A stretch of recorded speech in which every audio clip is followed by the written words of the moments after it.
And you're listening to Obsessively Focused. If you like the show, subscribe to our channel, share this video with your friends, leave us a comment, or give us a thumbs up. On today's episode, we're going to dive straight into Season 7, and I'm going to let Alex take it away with some chat about the LCK. The LCK. So between the pick ban phases and actually getting into the game, they play tiny little like 10-second commercial clips, and one of them has the faces of a couple of the famous LCK players, and kind of this poppy song in the background plays the lyrics. First place stays the same. What are we gonna do in the pouring rain? And I think that's the theme for the LCK right now. SK, SKT just still looks so good. They've had a few roster changes, but the bulk of them are still the same. You've still got Faker, Bang, and Wolf, um, though they have changed out top and jungle, but they still just play the same style. They still play very methodically, very carefully, and they're just talented in all of the different dimensions of this game.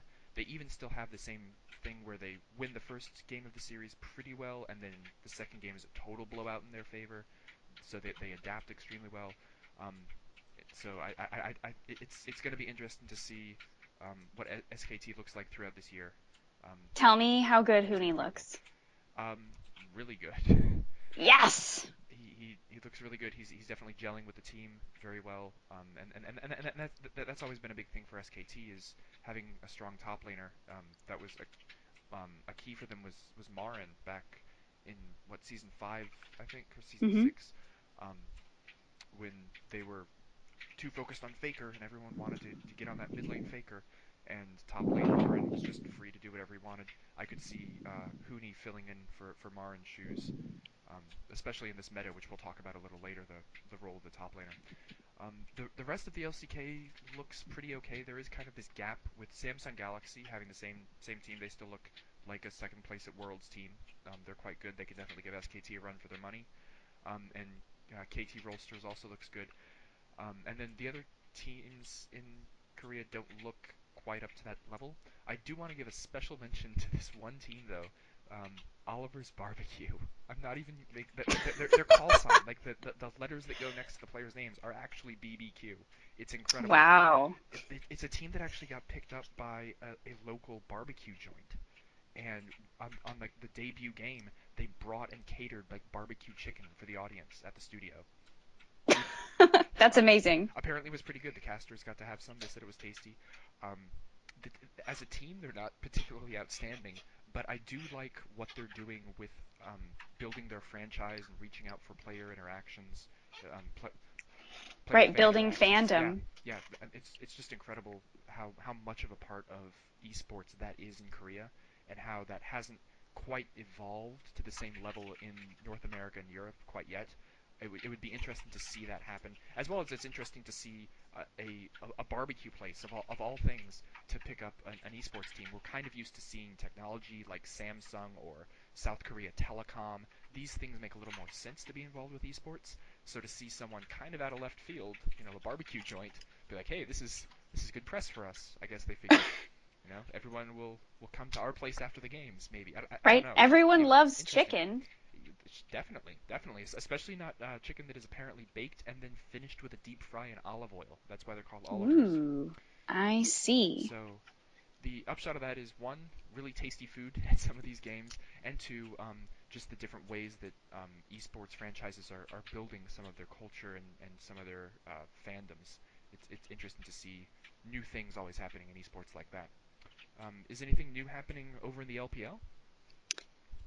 Some new things, some things seem very similar. I know a little bit during last season, we got to talk about how much I love Chinese League of Legends and how much absolute mayhem and just these wild Oh games, yeah, crazy team fights. non-stop And I team know fights. all the team fights, every team fight. Uh, so one of the things that I think is a little bit different this year, I noted, going over power rankings and such that folks are expecting IMA again, sort of. I'll spoil it here. They were underestimating them a little bit. I think a lot of people thought that they were going to be sort of a middle of the pack team, maybe fifth or sixth, and they crushed RNG, Oh really? who was ranked second. Yeah. Wow. The first game was really clean. Uzi was on Caitlyn, so it's not like he's, working with something he shouldn't be able to have Yeah. a dominant performance on. Yeah, he's used to And then that. right. And then in the second game, I may actually picked Caitlyn and beat him with it. Whoa. Which That's throwing the gauntlet right there. at a puppy, no Yeah, less. yeah, that Uzi the puppy. Yes. So I'll be interested to see. I think RNG is going to look a lot better after this break. They'll have some time to practice. But that second victory, 31 minutes, they take this really clean Baron and just knock the base down. So it did look a little bit cleaner than I'm used to seeing from Chinese League of Legends. And then EDG is actually somehow the same and not the same. So they have all new starters, which is a little bit. I was a little surprised given how well they played last Yeah. split and what a dominant performance they had. So five new starters, which Hmm. is a dicey proposition. Yeah, yeah, you got to um, start from scratch there. exactly. But they seem like they're going to be fine this season. They came out of the week 2-0. And then the other team that I wanted to take a moment to highlight was the QG Reapers, who won their first game 40 kills to 7. That's such an absurd score. That is That is some absolutely Chinese for League of Legends right there. wow. So for anyone who isn't familiar with League of Legends or esports, that's really infrequent to have that much of a deficit between two teams, and also Yeah. even to just have one team get 40 kills is quite a bloodbath of a game. It's usually about half that, somewhere around 20 to 20 is what you'd almost be expecting, maybe as much as Yeah. 30 to 20, but 40 to 7 is nigh unheard of. Yeah, I mean it's a great play from the QG Reapers and really poor play from Game Talent, Yeah. which Wow. is the team they beat. Mm. So, all of that being said, I want to jump into Europe Okay. if you're ready. I am always ready to talk about the EU. Ugh, me too. So I'm going to get into Group A, then I'm going to turn it Okay. over to you for Group B. Sounds good. Where could I begin except G2? Yeah, G2. We've got the two-time returning champions. They kept their whole roster and they're still good. Um, One of the things I really am excited to see is this new best of three format for Europe. I love that they had to go to that deciding game with Fnatic. If you know me at Yes. all, you know how much I love Fnatic, Oh, so yes. I always want to watch another Fnatic game. So G2 spent a lot of the off season investing in their infrastructure, trying to make sure that they're able to do a little bit better at Worlds because, as we both know, the last two splits really, they've put up such a dominant performance in Europe and then have been totally unable to perform on the international stage. Yeah, yeah. So they picked up Weldon from TSM. They picked up a whole bunch of new infrastructure people, kind of to try to support that international play later on in the season. Oh, okay. So I'll be interested to see. I mean, I expect them to do well because they always do in Europe. But I think really the test for them will be MSI and getting into Yeah. Worlds much later in the season is when we'll be looking for changes from G2. Also want to get into Misfits a little bit. This is the team that qualified to the EULCS from Challenger. We've got some familiar faces, Power of Evil and Cacao. I don't know that much about this team. They haven't played that many games. I didn't follow them super closely in Challenger, so I'm looking forward to seeing what they can do against teams like Roccat. Maybe I'm wrong, but I am a little bit apprehensive about putting a whole bunch of expectations on the teams that have qualified up from Challenger, especially knowing that they're in a group with G2 and Fnatic in particular. Yeah, yeah. Pretty similar thoughts about Giants. They only They've got a whole bunch of new starters. I know that they struggled a lot last split. And before I say too much about any of their play or any of their players, I want to give them a chance to kind of show me what they're working with past a week of gameplay. Right. As far as Rocket goes, I think we have a real opportunity for kind of a Cinderella story. They finished last in the spring split, and I'm sorry, the summer split. And now that we're getting into spring, they've got 4 new players. They kept Betsy in the mid lane, and he was always a really strong anchor for them. And I think with his leadership and kind of swapping around those other positions, that there's a possibility that they're going to be able to finish maybe even third in this group. And then Fnatic, my note here just says caps in all caps. Did you see this caps play? Did you see this kid play? Have I, you seen this kid play? I've seen a little of that kid play. Yeah, yeah, I Yeah. definitely have. Jeez. So the Rise Oh, play in the first 5 minutes of game two in particular, in the series against G2, the casters were calling him Baby Faker, and he mm, really looked like it. yeah. Just he outplayed Perk so hard twice in those first 2 minutes. So I'm hoping that he can hang on to the nickname. I'm hoping he can continue to deliver. He's 17 years old, and I am hopeful about all the League of Legends we're going to get out of this kid. And I feel a little bit bad for Perks, just a little. Yeah, no, it's tough. I saw several times where he was in against two people on his own in 2v1 situations and managed to either escape or take someone with him. So he can work with disadvantages that normally crush other people. And Well, and that's also, powerful to have on your team. yeah, and also just the two 1v1 kills Yeah, that also he that. got in those first 5 minutes, like Yep. both of those looked like he was gonna die. Yeah. Especially that second one, Perks is coming around through the river, and it was, I think everyone thought like, oh, well, Perks is gonna get him back, and then it was amazing. It was absolutely amazing that not only did he get out of it, but he killed him again to be 2-0-0 at 5 minutes. Yeah. Yeah, no, he's definitely an extremely mechanically strong player, um, which we've seen from a lot of players in both Europe and North America. It'll be interesting to see if Fnatic can use Caps's incredible individual talent in order to achieve something both in Europe and at the world stage. Absolutely. It's certainly one thing to have an incredibly talented player. It's another thing to be able to translate that into wins for the entire team over the course of a split or an entire season. Well, and as we talked about with G2, it's one thing to put up a dominant performance in Europe and a totally Hmm. different thing to deliver on the international stage. Definitely, definitely. Um, Shots fired, I Yeah, guess. well, but it's totally fair, I think, to say It's that. true, It though. is. It definitely is. And teams like G2, Fnatic, and H2K all know about that. Over in Group B, H2K still looks pretty good. They've had a few changes. They've imported bot lane from Korea, which is interesting. People have talked about this strategy of bringing in Korean players, but because language is often a barrier, some people have thought that Mm, one of the great ideas is, well, just have import two foreign language speaking players and put them in the same lane together, and just kind of let them do their own thing, and then have the other half of the team, kind of doing their thing. Um, right, and have a little bit of communication between those two sort of subdivisions of the team. But it seems to be working at least so far for H2K. It'll be interesting to see how that holds up, especially as the meta is going to require, I think, a lot more communication between the bot lane and the rest of the team. right, Getting those teleports from top lane down to bot lane on time. We've seen even last year how crucial it was to make sure that that kind of communication happens extremely promptly. And if it doesn't, it can be a way to essentially lose the game before 10 minutes. So, yeah, absolutely. but at this point, it looks pretty solid overall. They played well.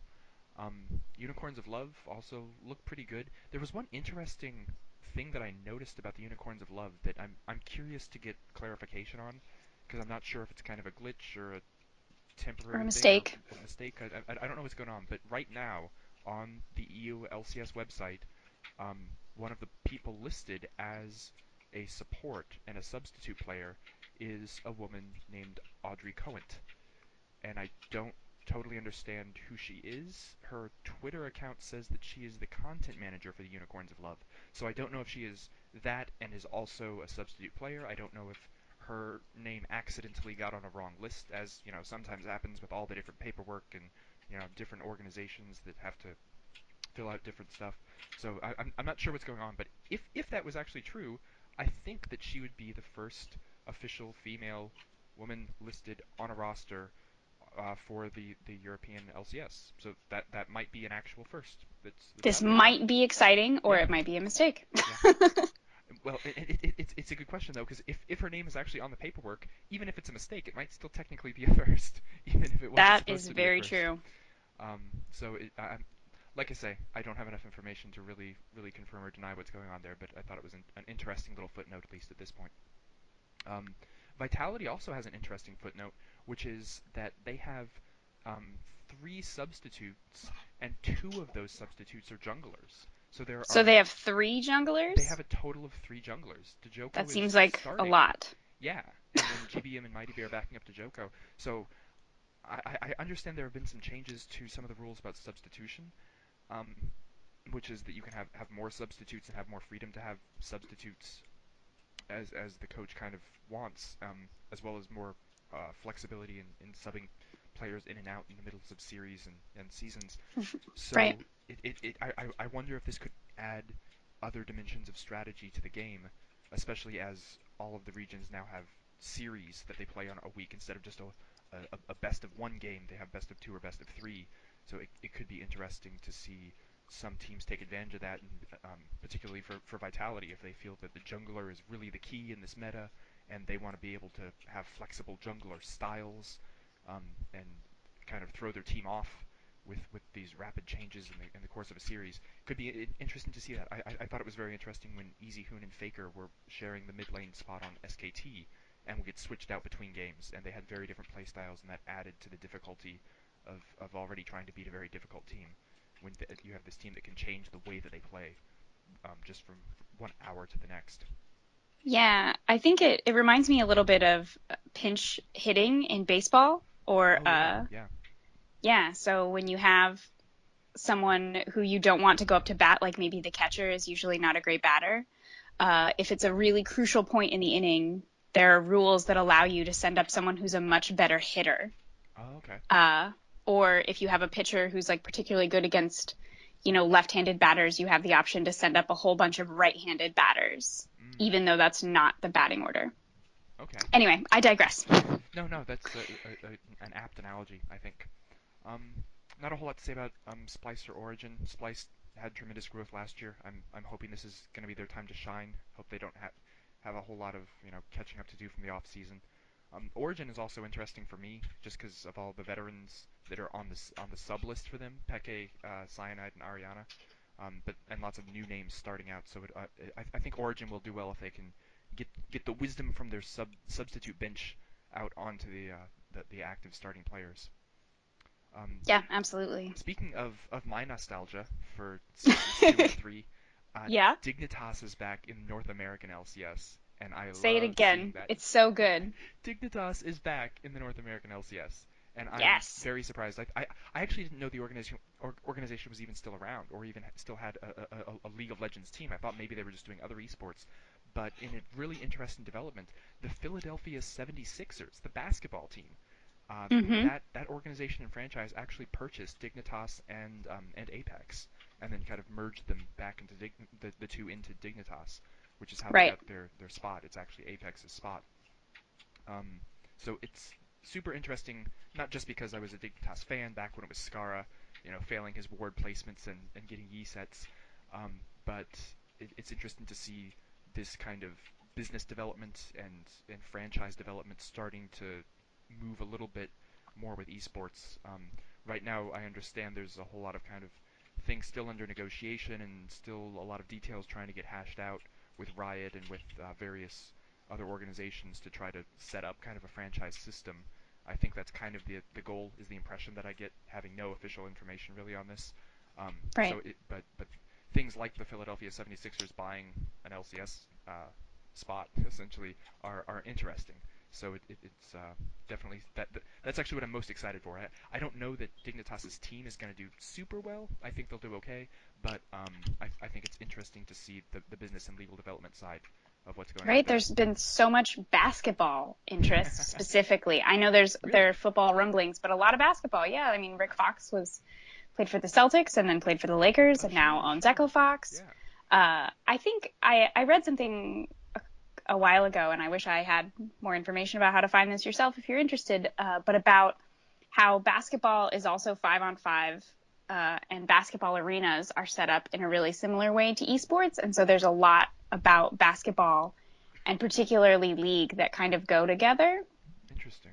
Interesting. Yeah. So I think there's a lot that those kinds of things have in common. And I wonder if that's not at least part of why, folks who are involved with the NBA have been also getting involved with the LCS.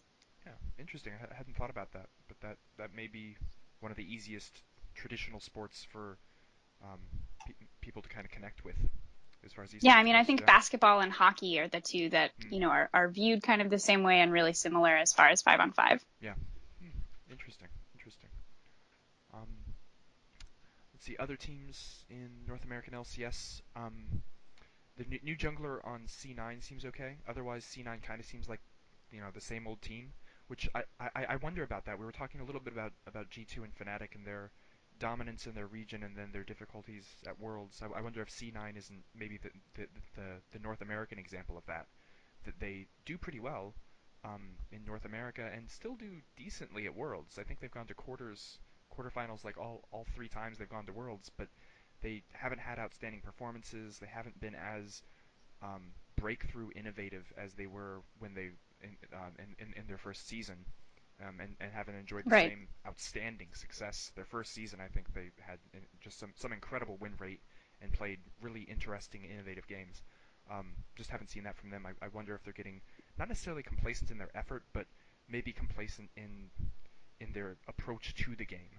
That even their dedication is becoming a little bit routine, and they're in a little bit of a rut. So I wonder if they'll be able to kind of break past that kind of block that they're facing. Right. And I wonder if having, this new rookie contracts, if Mm, he'll be able to kind of bring a little bit of life to it.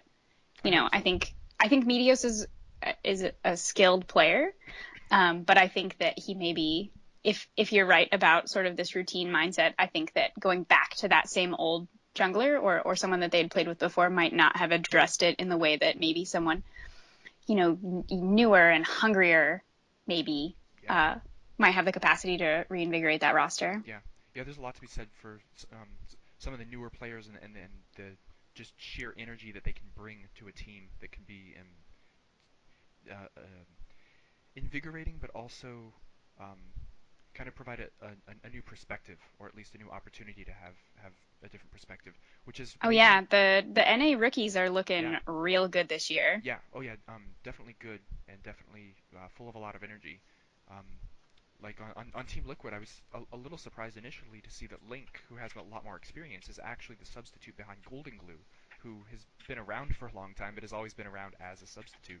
So it's interesting to see him as a younger player getting um, that experience actually out there.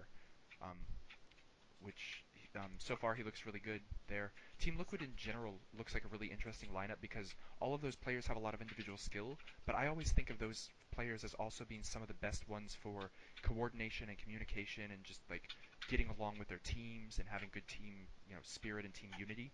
So I'm Yeah. hoping that becomes a really big strength for Team Liquid this split in this season is just the way that they can interact and make each other better and stronger as the season goes on. Yeah, definitely. I would love to see that with Rainover and Piglet, and I would like to see what that roster can do if they can Yeah. really get going as far as being a cooperative unit. Definitely. Um, Echo Fox and Envy are both kind of similar teams for me in that they're a little bit nostalgic because they both have some of my favorite mid laners, Froggen on Echo Fox and Alex Each on Envy. Um, both of them, though, do have pretty new lineups, and they kind of look like it so far coming out of the gate. Pretty good individual talent, but just the usual kind of new roster, getting used to each other, getting used to each other's play styles, and figuring things out. So certainly the usual hurdles and kinks to iron out for those teams, but certainly look like they could be good teams if they can get past that. Yeah, I think definitely. I know I already mentioned it, rookies, but I just felt like Acadian did everything that one person could be expected to do and Mm, then some. yeah, yeah. He certainly played his heart out.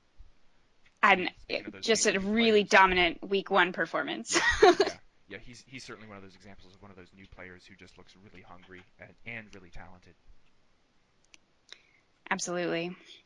Um, Uh, as far as a couple of the other teams in the NALCS, getting into Immortals, I'm really excited about the new roster. I know that it's four new players, and that, as we've discussed with lots of these other teams, that's a lot of swaps. I was a little bit hesitant to hop on the Flame train when I first heard, just because I I like I that. know I that, like that. right.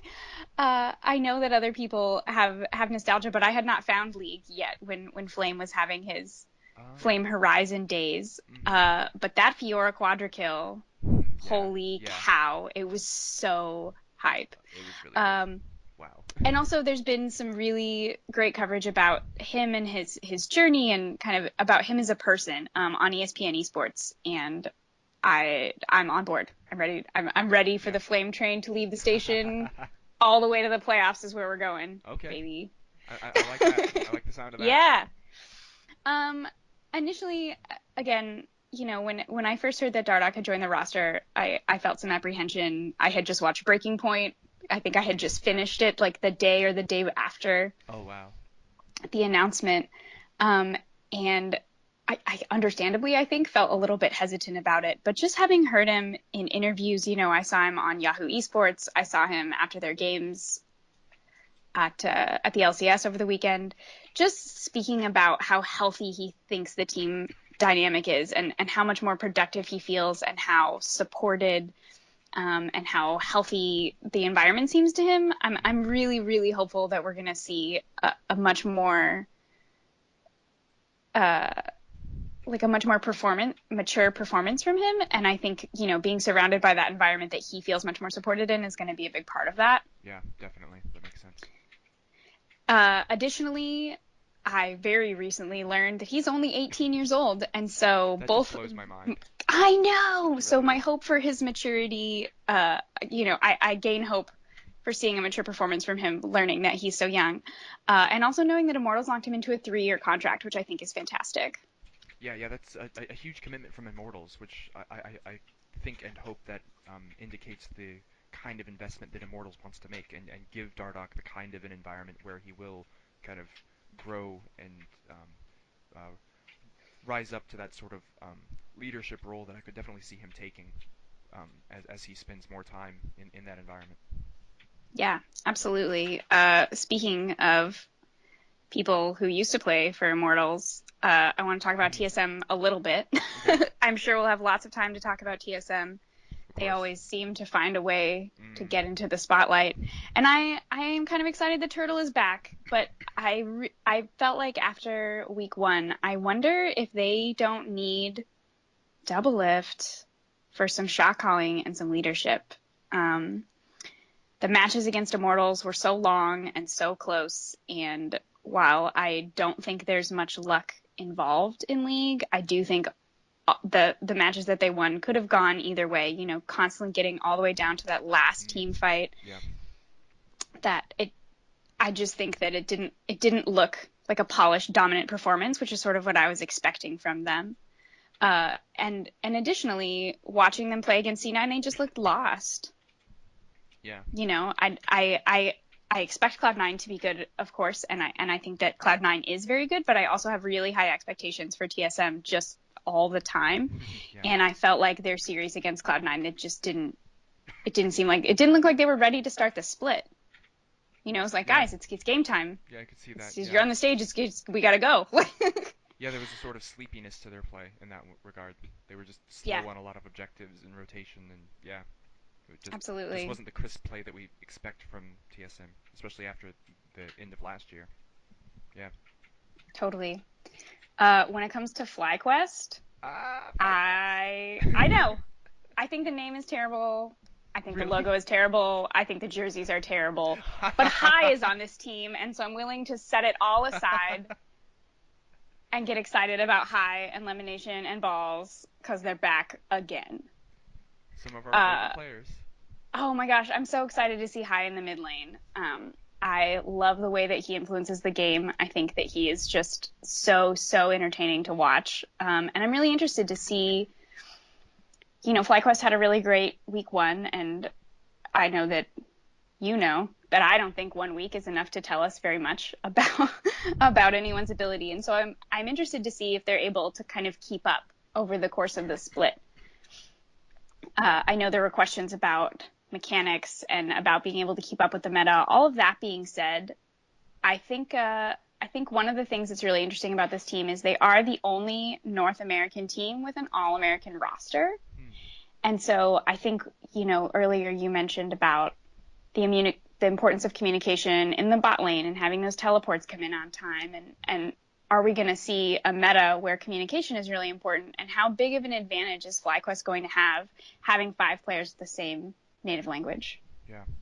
Yeah. And I think, time will tell, but I think that that's an interesting thing to keep track of over the course of the split. Two more. We got CLG, kept all five starters, which I think is really important. I thought everyone played great last season. Yeah. Um, I, I I was a little bit surprised to see the loss to Liquid, but I think that Liquid looks like maybe not a fourth place team. Yeah. That's fair. Yeah. Yeah, and so I think maybe it's a forgivable week one misstep. Yeah. So I'm excited to see what CLG looks like over a greater sample size. And last but certainly not, hopefully least, we've got Phoenix One. I'm really excited to see Ryu in NA. I think that's really, really exciting. I think the mid lane is just, we've got Bjergsen, we've got Hai, we've got Yeah. Ryu, Yeah. we've got, I think it's going to be a crazy time, season seven. Um, I think we need some more time to see if all of the roster swaps that Phoenix One went through result in some Phoenix wins. Ooh. And I hope that you'll forgive I like that that. I terrible like that. pun. That's good. That's well done. Well done. All right. Uh, yeah. So I'm ready to get into NA players to watch in week two, if you're ready for that. Yeah. Yeah. Go ahead. All right. So I'm going to keep this super short. I think we provided a whole bunch of justification. So my players to watch in week two, coming as a surprise to, I think, no one. We got High. Yep. Mid lane for FlyQuest, Acadian, jungle for Echo Fox, Flame, top lane for Immortals, Hmm. Rainover in the jungle for Team Liquid, and Smoothie playing support for Cloud9. Yep. No, that sounds like a pretty good list. The only other thing that I might add to that is contracts. Oh yeah. Both both for his individual play as well as I'm interested to see how well he can impact the map and get the rest of his team going. He's got a lot that he can work with if he can kind of get get them rolling a little bit. Like getting impact in the top lane moving a little bit can be enough to secure a game. So it'll be interesting to see what contracts can do as well. Watching him should be good. Absolutely. And let's get into some chat about the meta, shall Yeah, we? yeah. So talking a little more broadly about the game and less about the individual teams and the individual players, we saw um, some interesting changes over the course of this kind of between season break. Something that Riot usually does is they take a really big look at their game and really think about how the game went overall for the last year. Not so much the individual little tweaks about this champion does too much damage or this champion has too much health, but what should the map look like are the kinds of questions that they ask Right. between basically November and January. Um, and they did a couple of interesting things. One of which as someone who mostly plays ADC and support, makes me really really sad to see is they went back to look at all of their assassin champions, the kinds of champions who can move around really quickly and do a ton of damage. And they said we didn't see enough of these last year. We need to kind of fix all of them and give them a little bit of a buff, make them a little more powerful, more interesting. Hmm. Which I hate because that means that all of my favorite champions to play are now just food for assassins.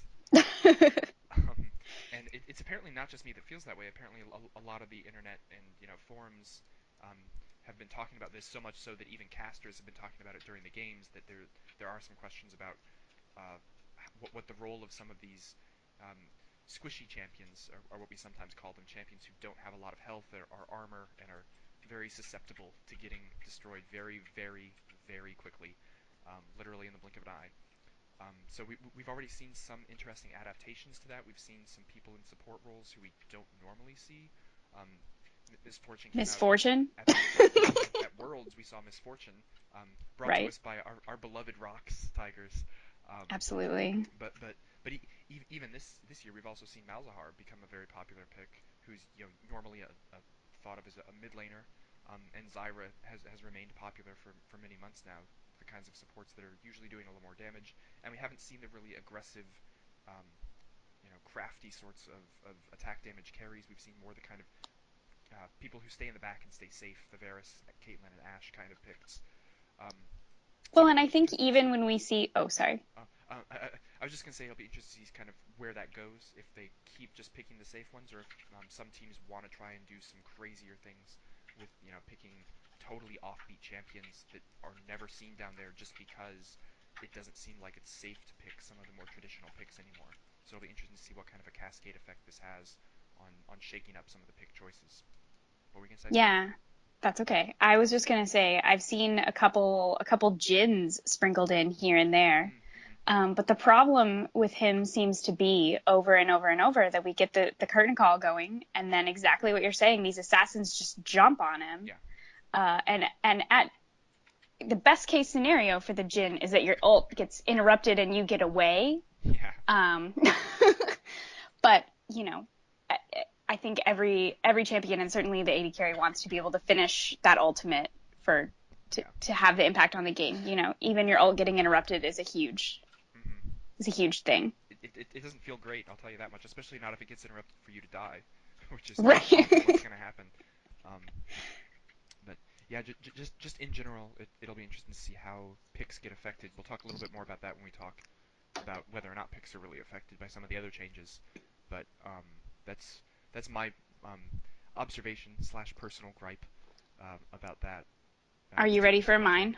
change. I would love to hear yours. So mine, and I got to give credit where it's due. I was reading a discussion about Dota and League from Ben Steenhuisen, who's a Dota analyst on Twitter the other day, and he was talking about how unhelpful he finds KDAs. And the more I thought about it, the more it bothered me. And the more I thought about it, the more I noticed people doing it in week one. Mm-hmm. I saw it from ESPN. I saw it from Riot. I saw it all over the place where we're talking about, top laners across the LCK and what their KDA looks like after week one, as though they all played the same team, even though we know that they didn't.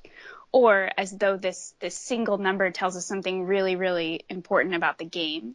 And I think the important thing that I keep coming back to is I worry that when we focus a lot on a number like KDA, in one game or across a small sample size, which is any number under 30 games, I think we run the risk of being reductive and thinking that just because you died, that nothing good happened for your team. Or just because you had a lot of deaths, like you're the reason your team lost. And, League is really complicated and it's so tempting to grab this number or to grab the person on your team who died the most and be like, this is your fault. Um, but I think we've seen a lot of examples historically, or at least a couple of really good ones of players who didn't necessarily have really high KDAs and were able to have massive game impact and were able to be successful on really successful teams. And conversely, we've talked to each other about, you could stand on the fountain the whole game Yeah. and you'd have a Yeah. great KDA, Yeah. right? Especially if you're Soraka Especially, or Karthus and you just, right? You just just ult every time it's up. get a few assists and yeah, your numbers can look really good. That doesn't mean that you really did useful things or helpful things. Right. Or Yeah. we think about, someone who's playing really passively might not die, but also might fail to have a really strong impact on the game. hmm It, it Uh, it reminds me a little bit of this like adage that you see in like quick quotes for the NBA on the go, which is not everything that counts can be counted, and not everything that can be counted counts. Right? This yeah. idea of just having numbers for certain things doesn't give you the full picture, and doesn't excuse not giving a better analysis of something. Yeah. So I think the KDA can be really useful, once all the teams have played each other, Yeah. then I think that number starts to become a little bit more useful. Or when we're talking about, the end of group stages at Worlds, I think that would be a really great time to start talking about KDA. But my number one season 7 gripe right now is how quick everyone has been to point at KDAs from 1 week's worth of data and act like this tells us anything important about the rest of the season. Yeah, I mean, both between the fact of just the statistical analysis. Like as you Right. pointed out, you have to have a certain number of data points before you're allowed to do certain kinds of things with your data. And also, Absolutely. yeah, just the fact that even if the data does have statistical significance, it's not a sufficient replacement for actually explaining the story and explaining how those numbers got to where they are, and that more broad story of how the team interacted in order to either achieve a victory or earn their defeat. Or take that L, as we Yeah, say. yeah, yep, All right. And then I think we've talked about a couple of things where basically our conclusion has been it's too soon to tell. yeah. And I want to hit one more before we wrap up the episode. Okay. What is with this 10 band system and it seemingly having no impact on champion diversity? Yeah, How many Ashe games did we watch? How many Maokai's in the top lane? How many Fioras? How many Syndras? How much Kha'Zix? Like it's as repetitive as it's ever been, and I'm starting to wonder if maybe I've misunderstood, or maybe like over time it's going to result in more champion diversity, but it seems to be so far that we've had this huge amount of complexity to the beginning of the game, which don't get me wrong, I am a huge pick and ban nerd and I love the yeah. new system. Hmm. But if it was put in place to have more champion diversity in the matches, I'm wondering how long it might take for us to see something like that. I think it will require a little bit more of some of the buffs that and nerfs that Riot seems to already have planned out. I mean, the fact that they're coming out with a rework for one of their champions that's been around since the launch of the game, um, Right. as well as other tweaks that I've seen, some adjustments even to masteries that affect all of the champions. I think it requires a little bit more of that, but I think what Riot wants to do is have more champions on a more even keel, and I think once they achieve that, then the 10 ban system will have a whole lot more impact. But yeah, Okay. as it is right now, you're right. I'm seeing as much of Syndra and Ashe and Zyra and everyone else that I saw back in August of last year. Hopefully, with a few more tweaks and changes, the game will actually start including more of the champions. You know, it always boggles my mind that there are something like 120 champions in League of Right. Legends, and we consistently see like the same 20. There are 100 champions just sitting on that bench, so excited to play, and they just never Right. get So played. ready. Yeah, that's something I should look up sometime. Is like which champions have never ever been played in professional play, and which ones have been played like once or twice, like a one-off kind of you know fun thing for the audience. Right. Yeah, I think that would be interesting to discuss in a future Yeah, episode, but we are out of time we are. today. We definitely are. All right. So, once again, if you like our podcast, like this video, give it a thumbs up, share it with your friends, subscribe to our YouTube channel, and keep your eyes peeled because season 7 is back and so are we. Yee. Looking forward to chatting with you all more soon. Have a good night.